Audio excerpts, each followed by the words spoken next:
Anda bisa mendapatkan kebahagiaan dalam aktivitas apapun sekalipun sederhana.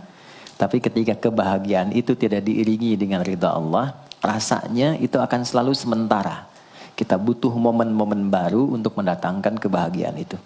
Tapi titik poin ketika Allah ridha dengan apa yang kita kerjakan, apa yang kita lakukan, maka Allah akan tanamkan satu cawan yang luas kandungannya, yang bisa menerima setiap keadaan dengan hal yang paling menyenangkan.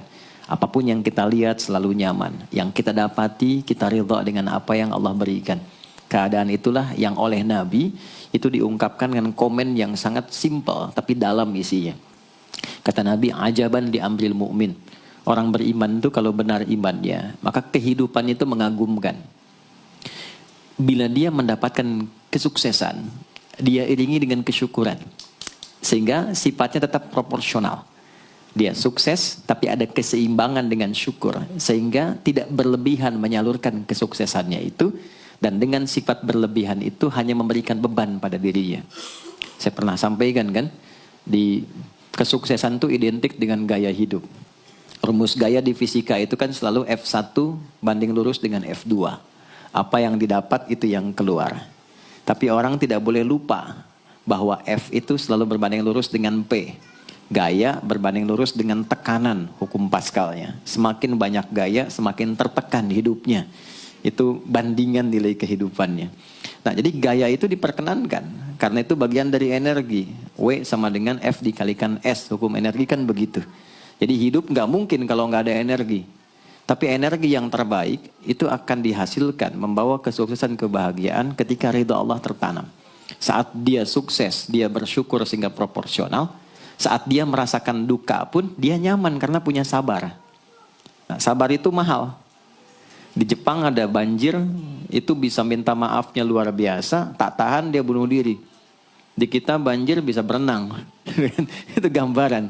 Cuma kalau nggak seimbang repot juga. Nah, membangun keseimbangan itu butuh konektivitas yang kuat dengan Allah. Konektivitas itulah yang dalam bahasa agama disebut dengan sholat namanya. Ya. Di pertemuan lalu kita sudah mencakup beberapa bagian dari sholat itu. Tapi saya ingin tekankan sedikit untuk menguatkan. Sholat berasal dari kata wasala atau silatun. Dasarnya kata wasala yang berarti terkoneksi dengan kuat. Terhubung dengan erat. Kita pernah dengar istilah silaturahmi kan? Ya kan? Kalau kita kumpul, bahasa kerennya saya mau silaturahmi kan? Tapi goalnya tercapai nggak? Ya, silaturahmi itu kan dari kata silah, terhubung dengan erat, rasa sayang dan perhatian. Sehingga parameternya itu bukan saat datang. Kalau datang kita nyapa, wajar karena orangnya ada. Tapi kalau berpisah kita masih ingat, masih peduli, masih mendoakan, masih ngontak, itulah silah namanya. Di setiap keadaan kita masih terkoneksi. Keadaan kita yang terhubung dengan Allah. Sehingga di setiap tempat kita diperhatikan, di pekerjaan kita dibimbing, di rumah tangga kita diiringi. Sehingga semua berjalan mudah dan membahagiakan. Yang melatih kita untuk terkoneksi sehingga nggak putus dengan Allah, itulah yang disebut dengan sholat. Sehingga goal dari sholat itu adalah membangun konektivitas kita dengan Allah yang kuat. Itu yang dimaksud di Quran surah keempat An-Nisa di ayat 103. فَإِذَا قَضَيْتُمُ الصَّلَاةَ maka jika anda telah tuntas mengerjakan sholat, فَاذْكُرُوا اللَّهَ. Ukuran keberhasilan sholat anda itu ketika anda merasakan konektivitas dengan Allah, mulai nyambung. Qiyaman, jalannya ingat Allah. Sehingga kalau orang jalan, bekerja di apapun, saat dia ingat Allah, dia bisa memfungsikan tubuhnya sehingga tidak mengerjakan apa yang Allah tidak sukai. Gak akan mungkin anda melihat sesuatu yang tidak Allah senangi. Dalam keadaan yang sama anda ingat Allah. Gak akan mungkin melangkah pada tempat yang salah saat ingat Allah. Dan itu tidak mudah. Karena banyak orang keluar masjid pun setelah selesai sholat masih tertukar sendal. Padahal kalau dia ingat Allah gak mungkin itu terjadi. Itu pelajaran dasarnya. Wa qu'udan wa ala junubikum. Baik itu duduk bahkan sampai berbaring. Ada koneksi. Nah jadi singkatnya, sholat itu semua gerakannya, semua bacaannya, Dari mulai kita bertakbir sampai kita salam, bacaan yang mengiringi, itu bukan sekedar gerakan hampa makna, formalitas kita bergerak dan berakhir, bukan sekedar membaca bacaan yang tidak ada isinya, tapi semua bimbingan bagaimana kita diajarkan langsung oleh Rasulullah bisa mengoneksikan lewat gerakan dan bacaan itu tersambung kepada Allah, sehingga feedbacknya semua apa yang kita bacakan dijawab oleh Allah. Semua gerakan yang kita lakukan ini hakikatnya bimbingan tentang inti kehidupan kita. Jadi di sholat itu ada bacaan, ada gerakan, ada hikmah, ada maknanya semua. Jadi bukan kita takbir begini hampa saja. Tidak. Kenapa mesti begini? Kenapa tangan yang kanan menutup yang kiri? Kenapa bacaannya setelah itu ada iftitah, ada al-fatihah? Itu ada maknanya. Dan dahsyatnya semua profesi-profesi sahabat dan generasi setelahnya yang belajar dengan benar tentang sholat ini, itu semua merubah hidupnya jadi lebih sukses dari apapun yang mereka pilih dalam menjalani hidup. Dan yang paling hebat, itu yang menjadikan Nabi mendapat perintah pertama bukan zakat, bukan haji, bukan umrah, bukan puasa, tapi sholat. Dan perintahnya khusus, spesial, disampaikan dalam peristiwa Isra Mi'raj, untuk memberikan pesan begitu tingginya nilai sholat ini untuk kehidupan manusia.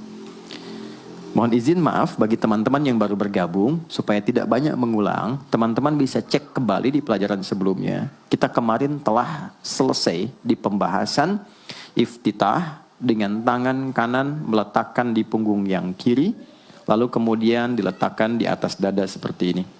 Kesimpulannya adalah, saya cepat saja, dari mulai kita bertakbir, kalau ingin terkoneksi dengan Allah, maka fokuskan diri kita untuk tersambung. Buang urusan dunia semua ke belakang. Jangan bawa dalam sholat. Kalau ingin kita tersambung dengan Allah, tepikan yang lain, hadapkan diri kita, pasrahkan. Hanya Allah yang tinggi, yang agung, yang istimewa. Kalimat agung, tinggi, istimewa, itu disebut dengan akbar. Maka kita ucapkan Allahu Akbar. Kita buang semua urusan dunia ke belakang, pasrahkan diri kita, hadirkan sekarang hanya Allah yang agung saja. Itu poinnya.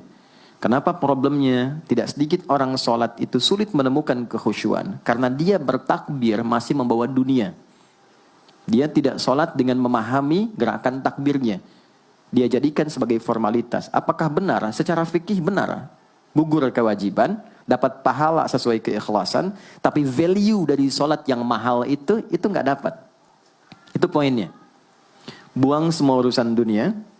Kemudian tambatkan diri kita hanya kepada Allah. Dan uniknya kata Nabi, di fase itulah setan mulai bertugas yang mengganggu kita. Supaya kita tidak fokus untuk memahami dan melakukan apa yang kita baca dan kita gerakan. Ada setan khusus menggoda orang sholat, namanya khanzab. Nanti ada 9 jenis setan yang detil tugasnya itu berada di sekitaran kita.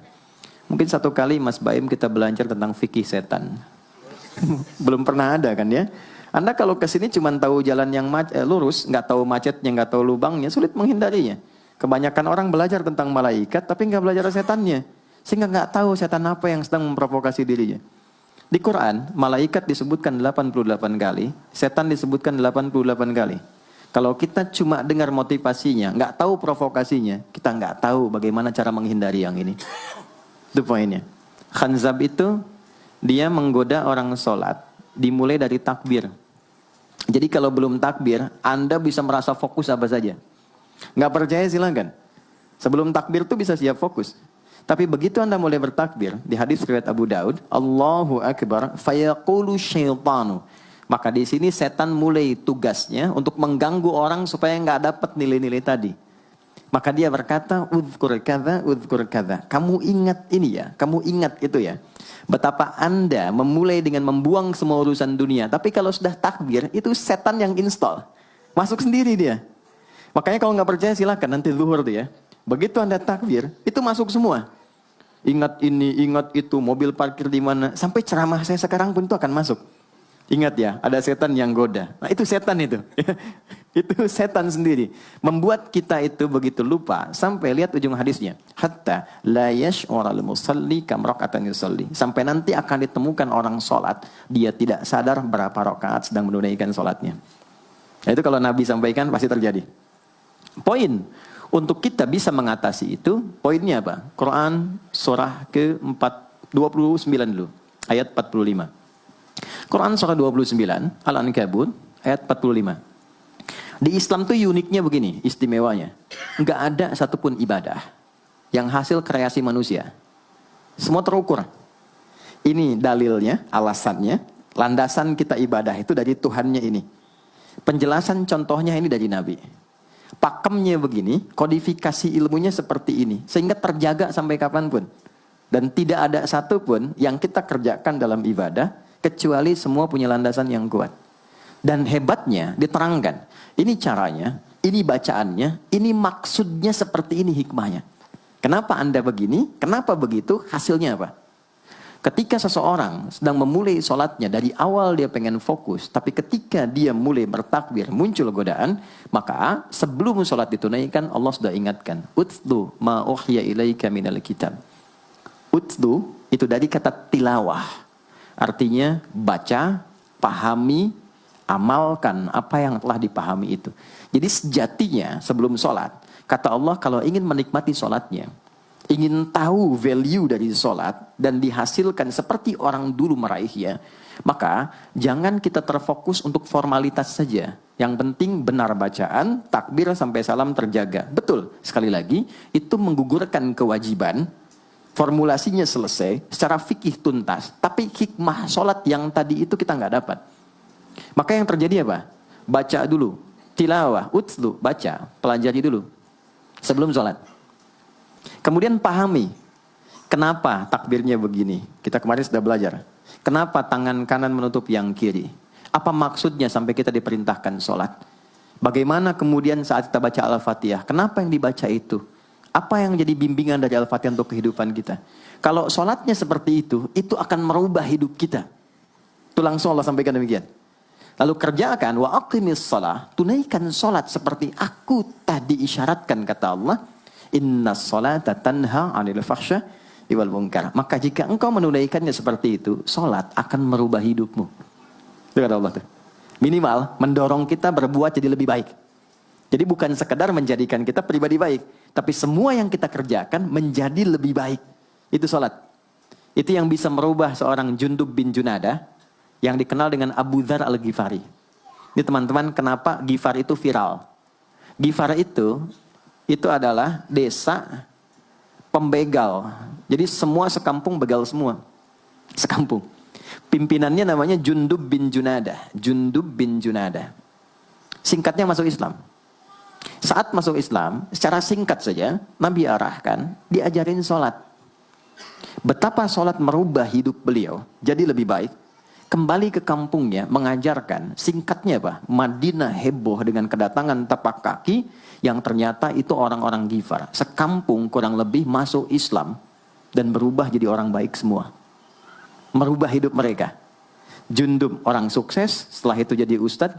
Ini mungkin yang menginspirasi judul preman jadi ustadz. Ini tadinya pembegal.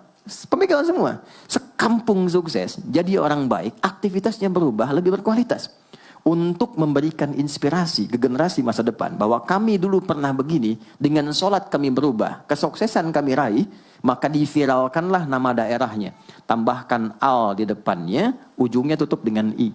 Maka dilekatkan nama bekennya, kunyah, namanya Abu Dzar. Abu Dzar Al-Ghifari.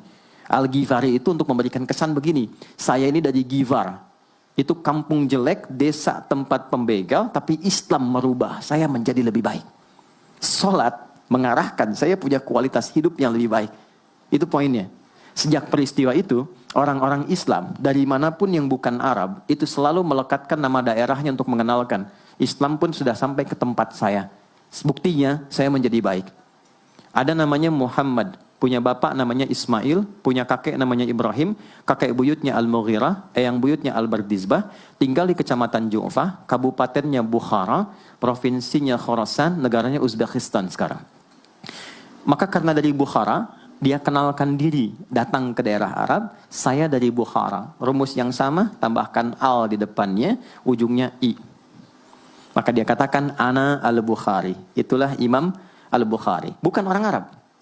Kita punya guru besar Syekh Nawawi dari Banten. Ana Nawawi al-Bantani. Ana Ahmad Yasin Al-Padangi. Tapi kesan kota itu untuk menunjukkan Islam telah sampai ke tempat saya dan merubah saya menjadi lebih baik. Kang Baim datang ke Mekah umrah, katakan saya Baim Bong al tanahku siri. Maka kesan yang dibangun itu telah sampai ke tempat saya, merubah saya lebih baik. Saya Arman Al-Pondok Indahi misalnya kan, tidak masalah. Itu sah. Dan orang mengenal, oh rupanya Islam telah ke setiap wilayah. Tapi value-nya sampai enggak. Jangan cuma kita katakan saya dari fulan, saya dari tempat A. Poinnya adalah, apa yang merubah engkau dari Islam, menjadikan engkau lebih baik. Jadi kalau ada orang Islam mengaku Muslim, lisannya tidak lebih baik. Maaf sekali, telinganya mendengar tidak yang baik, perilakunya kurang baik, maka dipertanyakan klaim keislamannya. Sudah sejauh mana saya mendapatkan keberkahan dari Islam itu? Itu yang menjadikan kenapa sholat paling pokok dipaksa kita wajib, bukan karena sujud rukuknya. Anda tidak sujud pun tidak akan menurunkan status Allah sebagai Tuhan, tetap Tuhan. Tapi ternyata ada value besar yang dengan kasih Allah diminta kita sholat supaya kita minimal jadi orang baik dan sukses dalam hidup.